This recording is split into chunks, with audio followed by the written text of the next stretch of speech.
Assalamualaikum warahmatullahi wabarakatuh. Alhamdulillah anak-anak, kita jumpa kembali pada pembelajaran kali ini. Anak-anak, sebagaimana biasa ya, kalian yang perlu dipersiapkan sebelum belajar, yang pertama tentu badannya harus bersih. Supaya bersih maka harus mandi. Nah, apakah kalian sudah mandi anak-anak? Kalau belum mandi, nah silakan mandi dulu ya. Mandi yang bersih agar nanti badannya bersih dan sehat. Kalau sudah mandi, Nana, jangan lupa berpakaian yang rapi karena kalian akan belajar kali ini.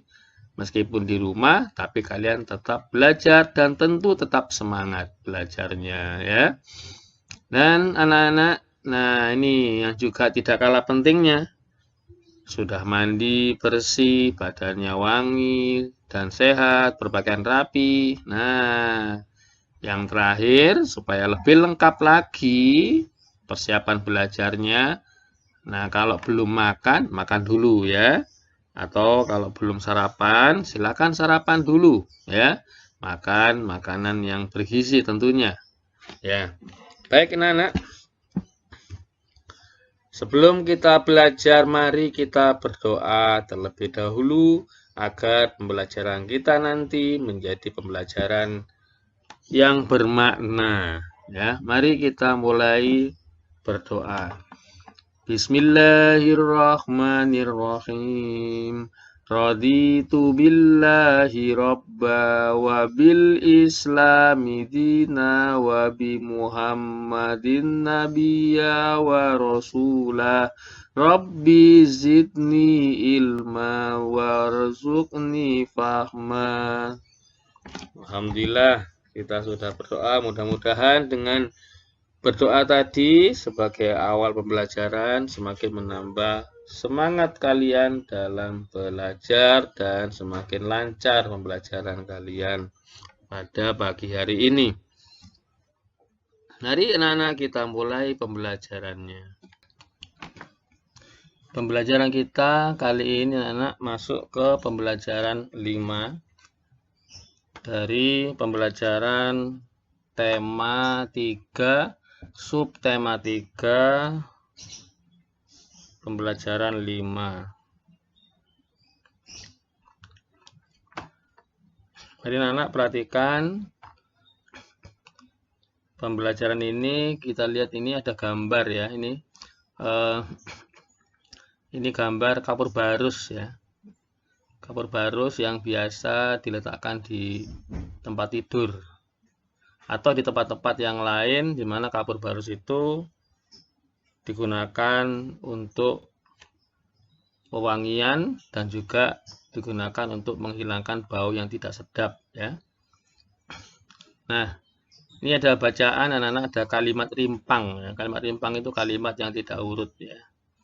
Nah, ini ada kalimat yang kotak 1, ini kotak 2. Nah, ini ada angka 1, berarti ini kalimat yang pertama ya.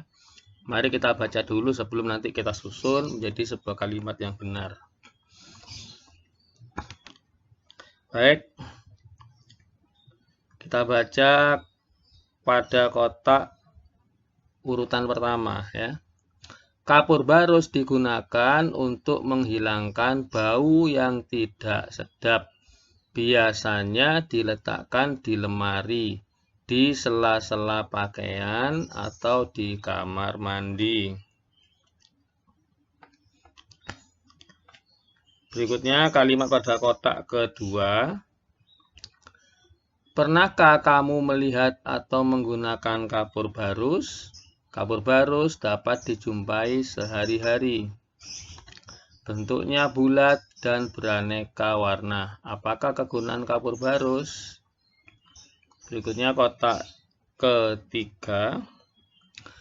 Kapur barus lama-kelamaan mengecil dan habis karena terjadi perubahan wujud pada kapur barus. Perubahan wujud dari padat menjadi gas. Perubahan wujud dari padat menjadi gas disebut menyublim. Kotak berikutnya. Peristiwa menyublim mengakibatkan kapur barus mengecil dan habis. Ketika kapur barus berubah mewujud menjadi gas, tercium bau wangi di udara. Kotak berikutnya, apa yang terjadi pada kapur barus? Lama-kelamaan kapur barus akan mengecil dan habis. Apa yang terjadi? Ya, mari coba kita urutkan ya. Tadi urutan pertama ini. Pernahkah kamu melihat atau menggunakan kapur barus? Kapur barus dapat dijumpai sehari-hari, bentuknya bulat dan beraneka warna. Apakah kegunaan kapur barus? Nah, urutan berikutnya, tentu yang terakhir ini ya, sama-sama sebuah pertanyaan ya. Apa yang terjadi pada kapur barus? Lama-kelamaan kapur barus akan mengecil dan habis. Apa yang terjadi? Ya, berikutnya kita cari lagi.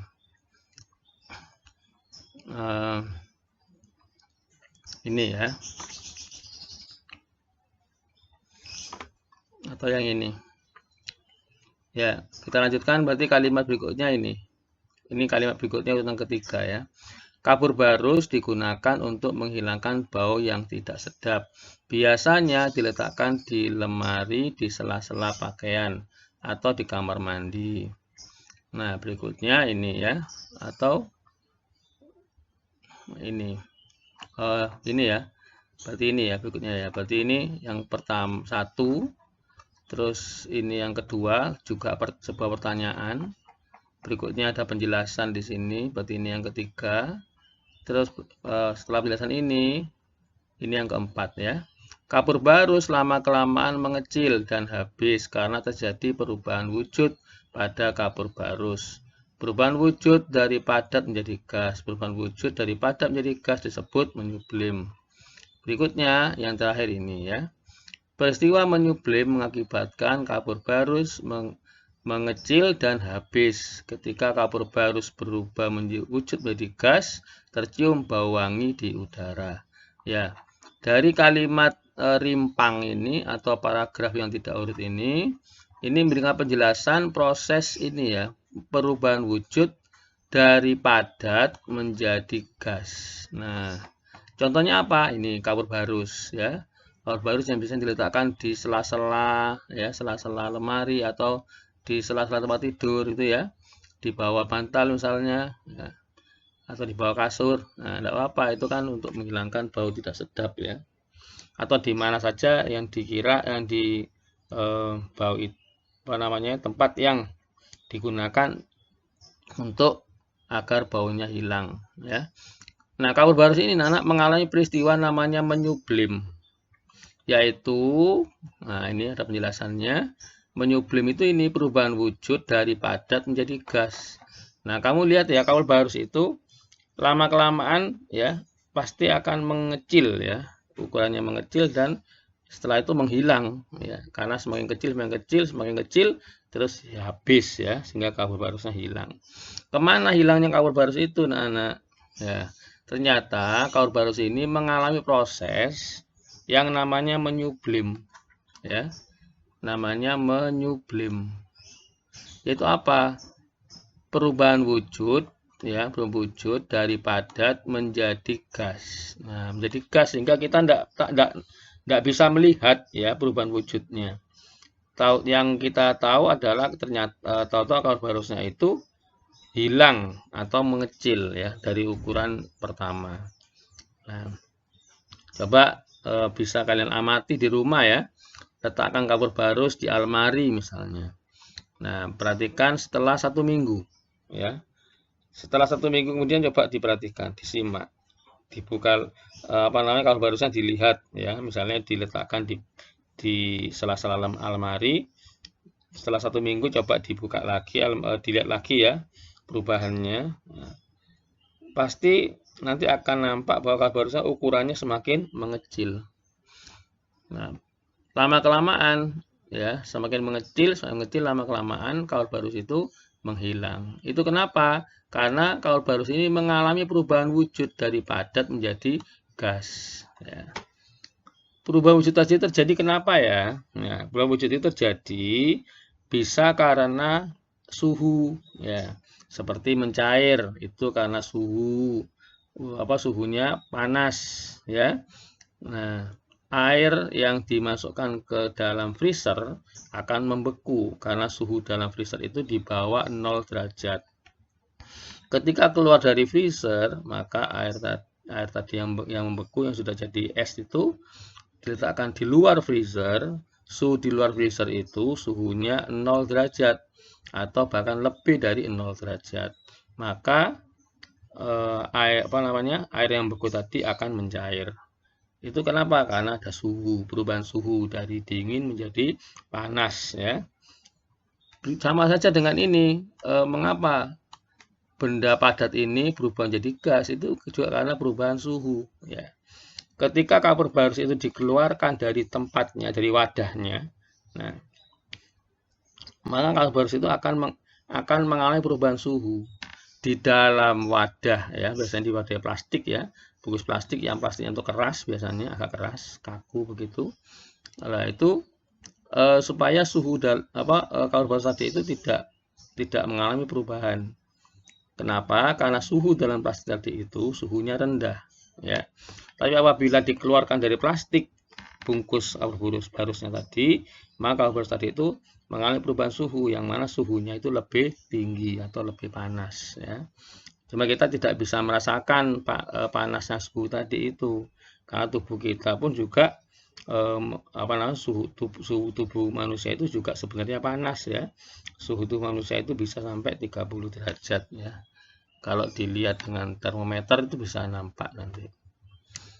Nah, jadi perubahan wujud itu terjadi karena adanya perubahan suhu, baik suhunya karena panas maupun suhunya dingin atau di bawah 0 derajat, ya.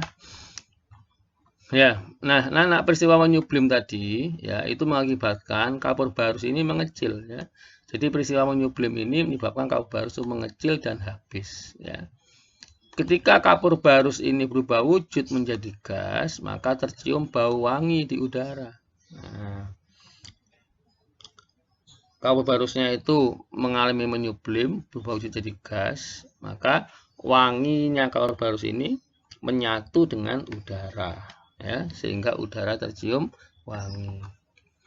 Nah, anak-anak sudah, ya, itu tentang perubahan wujud yang terjadi pada kapur barus, yaitu terjadi perubahan wujud dari padat menjadi gas yang disebut dengan menyublim. Baik, kita lanjut, ya. Nah, sekarang kalian perhatikan ini yang sudah kalian pelajari, ya. Nah, coba dilihat, ya, dicocokkan, ya. Nah, mana yang sesuai, ya. Ini ada mencair. Mencair itu apa, ya? Mencair itu di sini ada perubahan wujud gas menjadi cair. Nah, ini bukan, ya. Perubahan wujud dari padat menjadi cair. Nah, mencair itu berarti ini, ya. Mencair itu berarti perubahan wujud dari cair menjadi menjadi ini, ya. Mencair berwujud padat menjadi cair, ya. Membeku itu berarti perubahan wujud dari cair menjadi padat. Nah, ini membeku. Ini berarti nyambungnya ke sini, ya. Perubahan wujud dari cair ke padat, ini namanya membeku, ya. Menguap, perubahan wujud dari apa? Dari cair menjadi gas, ya, ini. Nah, seperti yang ini, menguap. Mengembun perubahan wujud dari gas menjadi cair. Nah, ini, ya. Nah, ini. Terus menyublim. Nah, tadi yang sudah kita pelajari, perubahan wujud dari padat menjadi gas. Nah, ini menyublim. Ya, ini menyublim. Jadi mencair ini perubahan wujud dari padat menjadi cair, membeku perubahan wujud dari cair menjadi padat, yang ini. Menguap perubahan wujud dari cair menjadi gas, ini menguap namanya. Mengembun perubahan wujud dari gas menjadi cair, ya. Jadi gas jadi cair, yang ini. Menyublim perubahan wujud dari padat menjadi gas, yang ini, ya. Ya, baik. Kita lanjut. Nah, sini ada penjelasan yang lain, ya. Tahukah kamu perubahan wujud yang terjadi dari benda gas menjadi padat? Nah, ini sekarang ada lagi anak yang baru. Kalau tadi itu menyublim padat menjadi gas, ya sekarang ada lagi kebalikannya. Kebalikannya menyublim gas menjadi padat. Contohnya apa? Nah, perubahan wujud benda dari gas menjadi padat disebut menghablur atau mengkristal, ya. Jadi kebalikan menyublim itu mengkristal, ya. Ya, contohnya anak-anak ini ya, contoh dari mengkristal ya, yaitu jika kita tinggal di negara 4 musim maka akan melihat embun beku ya. Ada embun beku. Ini juga pernah terjadi di Indonesia ya, di dataran tinggi Dieng. Nah, di sana itu suhunya di bawah 0 derajat, pernah terjadi ya suhu di bawah 0 derajat sehingga embunnya itu membeku ya. Embun membeku itu yang kita kenal dengan salju ya. Jadi salju itu adalah dari embun yang membeku. Apabila embunnya itu apa namanya itu kalau salju kan ukurannya itu masih lembut ya salju. Nah, ketika ukuran embunnya itu membesar, artinya ketika embun itu menyatu, maka akan jadi bintik-bintik air ya. Seperti kalau kita hujan, ya, hujan pernah nggak hujan es? Ya. Hujan es itu juga sama terjadi seperti itu. Itu karena embunnya ini yang sudah menyatu, ya, jadi menjadi bintik-bintik air, itu mengalami pendinginan, ya. Sehingga membeku, nah, maka menjadi es ya. Nah, itu adalah mengkristal ya. Jadi awalnya itu kan benda gas ya. Embun itu benda gas. Nah, ketika embun ini menyatu ya, maka akan menjadi benda cair ya, karena kumpulan gasnya banyak. Di udara ini ya, di udara seperti kalian melihat peristiwa pengembunan ya, pengembunan itu adalah dari benda gas menjadi benda cair ya kan, benda gas menjadi benda cair seperti yang kemarin kita pelajari ketika hujan dalam kaca mobil itu ada banyak embun karena udaranya mengalami pendinginan. Nah, apabila embunnya itu sudah menggumpal seperti itu, maka akan jadi benda cair, dan itu ketika apa namanya itu mengalami pendinginan lagi, ya akan mengkristal. Ya. Nah, mengkristal ini nanti jadi butiran-butiran es. Ya. Jadi awalnya itu adalah salju. Nah, maka juga menjadi, nah ini seperti ini. Embun beku tersebut seperti kristal es. Nah, yang menempel pada tanaman ya. Nah, seperti itu ya, jadi banyak sekali nampak ya. Nah, kalau masih berupa benda gas maka akan menjadi salju ya, jadi menjadi butiran-butiran kecil ya yang jatuh seperti kapas mungkin ya, jadi kapas lembut begitu ya, butiran salju. Nah, ketika embun beku ini menggumpal maka berkumpul, nah itu akan menjadi kristal es ya. Menjadi kristal es ya, seperti ini. Nah, pernah lihat film Frozen ya? Nah, film Frozen itu kan apa namanya itu bisa mengeluarkan hawa dingin ya, itu udara di sekitarnya itu ya membeku, nah, sehingga seperti nampak mengeluarkan mempunyai tenaga untuk mengeluarkan es ya. Padahal itu adalah memiliki tenaga untuk bisa membekukan udara. Nah, sehingga udara sekitarnya itu menjadi butiran es. Ya, film Frozen itu ya.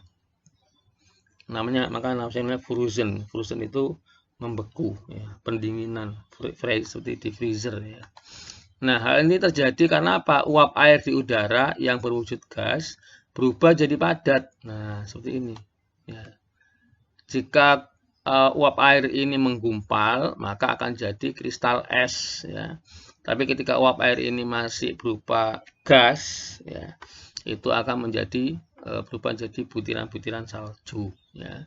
Jadi makanya di wilayah-wilayah yang memiliki 4 musim, Ya, itu ketika saljunya itu sudah menggumpal, itu akan menjadi butiran es. Ya. Jadi awalnya salju numpuk hingga menggumpal, maka akan menjadi butiran-butiran es. Ya. Jadi sampai menjadi sebuah gunung es. Ya. Nah itu apa? Karena terjadi pendinginan. Kalau menyublim itu karena terjadi pemanasan, ya. Kalau mengkristal itu karena pendinginan. Ya, nah, perubahan wujud benda yang terjadi itu merupakan perubahan alami di sekitarmu, ya. Itu perubahan alami, ya, mengalami alami. Jadi seperti terjadinya hujan, ya, terjadinya penguapan, itu karena alami. Proses terjadinya hujan itu adalah dari proses penguapan sampai terjadi pendinginan, ya. Dari penguapan itu airnya berubah jadi gas, ya, berubah jadi gas, nanti di atas di awan, ya, di ketinggian itu, ya, di awan itu uap itu akan menggumpal. Nah, menggumpal maka kita bisa melihat seperti putih-putih, ya, awan putih. Nah, awan putih itu adalah kumpulan dari uap, ya, kumpulan dari air yang menguap, ya, mengumpul di langit, ya, menjadi berupa butiran gas. Nah, makanya pesawat, ya, pesawat itu ketika terbang menabrak awan putih, nah itu tidak masalah, ya. Karena awan putih ini masih berupa kumpulan gas, ya. Kumpulan gas seperti kita menabrak asap itu, ya. Nah, maka tidak terasa apa-apa. Tapi begitu kumpulan gas tadi itu sudah mengalami, nah, seperti ini, mengalami pengembunan, ya, karena pendinginan, maka itu menjadi butiran embun, ya, yang menggumpal sehingga awannya berwarna hitam. Nah, awan berwarna hitam ini seperti batu, ya. Seperti kalau kalian lihat kalau kalian disiram sama air tidak ada masalah, ya, nggak sakit, ya. Tapi bagaimana kalau disiram dengan es batu, ya, maka kita akan terasa sakit semua. Ya, seperti itu. Ketika masih berupa air, ya, ini kita tidak terasa, tapi ketika sudah membeku berupa padatan, ya, jadi zat padat, maka akan terasa, ya kan? Sama-sama airnya, hanya yang pertama air itu masih berupa zat cair, yang berikutnya air yang berupa sudah membeku jadi zat padat, ya. Begitu juga dengan ketika pesawat itu sedang terbang, maka ketika terjadi mendung, pesawat itu akan ada di atasnya, ya. Pesawat tidak akan menabrak mendung tersebut karena mendung ini ibarat es batu, ya, yang keras, ya. Nah, ketika menabrak itu, ya, pernah ada peristiwa ini, ya, peristiwa pesawat yang menabrak awan awan mendung, ya, namanya apa itu, ya, cumulus itu, ya. Itu menabrak itu akhirnya mengalami kecelakaan, ya. Kenapa? Karena menabrak itu ibarat menabrak batu, ya, menabrak batu yang besar. Nah, maka pesawat ketika terbang, pesawat itu bisa menembus awan putih tapi tidak bisa menembus awan hitam. Karena awan hitam ini sudah berupa butiran embun yang membeku, ya, yang mengkristal. Nah, itu akan menjadi butiran yang keras, ya. Butiran itu kan sangat banyak, ya, sangat banyak, maka ibarat menabrak batu yang besar. Sehingga ketika hujan atau mendung, maka pesawat itu pasti akan ada di atasnya, ya. Di atasnya mendung, tidak di bawahnya. Kalau di bawahnya ini berbahaya. Berbahaya kenapa? Karena mendung ini cenderung untuk mengeluarkan petir, ya. Ada aliran listrik antara mendung dengan bumi. Nah, maka pesawat ada di atasnya mendung. Nah, ketika di atasnya mendung, maka pesawat tersebut aman dari petir, ya. Nah, ini yang pengalaman naik pesawat pasti akan tahu, ya. Bagaimana ketika pesawat itu di awan, ketika mendung, pasti pesawat tidak akan berani ada di bawahnya mendung, ada di posisi atas, ya. Nah, baik anak, kita lanjutkan tadi bahwa peristiwa yang terjadi perubahan wujud itu baik mencair, membeku, ya, menyublim, mengkristal, menguap, ya, apalagi mengembun. Nah, itu semua peristiwa perubahan alami, ya, yang ada di sekitar kita. Maka itu adalah merupakan karunia Tuhan yang harus kita syukuri, ya. Itu adalah karunia Tuhan yang harus kita syukuri. Karena dengan adanya peristiwa itu, maka kita bisa menikmati alam, ya. Menikmati es seger, ya kan, es batu, ya. Menikmati es krim dan sebagainya. Bahkan pembuatan garam itu juga memanfaatkan proses penguapan, ya. Sifat perubahan wujud dapat dimanfaatkan untuk menghasilkan produk makanan. Nah, contohnya apa? Es krim, ya, yang sudah pernah kita pelajari dan mungkin sudah dicoba sama anak-anak di rumah, ya. Nah, itu contoh-contohnya. Dan contoh yang lain masih banyak, ya. Bisa menghasilkan makanan dan minuman dari proses itu, ya. Minuman misalnya es, nah itu juga proses pembekuan, ya. Nah, kerjakan bersama kelompokmu, pilih salah satu produk makanan atau minuman yang pembuatannya mengalami perubahan wujud, ya. Kamu dapat memperkenalkan produk makanan dan minuman pilihan kelompokmu, lakukan pada esok hari, ya. Anak ini bisa coba di rumah nanti atau bisa coba sendiri, ya. Baik, sekarang kita lanjutkan pembelajaran berikutnya. Nah, informasi berikutnya. Nah, di sini, ya, tentang es krim ini tetap membeku, ya, tanpa menggunakan mesin pendingin, ya. Kenapa anak-anak? Karena es krim itu karena ada es kering, ya. Es kering dalam kotak es krim itu ada es kering, ya. Nah, ini es krim itu kalau disimpan di freezer, maka es krim itu pasti akan tetap mencair, ya. Kenapa? Karena es krim ini membutuhkan es kering, ya, es kering, ya, bukan es yang basah untuk menyimpannya. Ayah Siti membeli 1 kg es kering.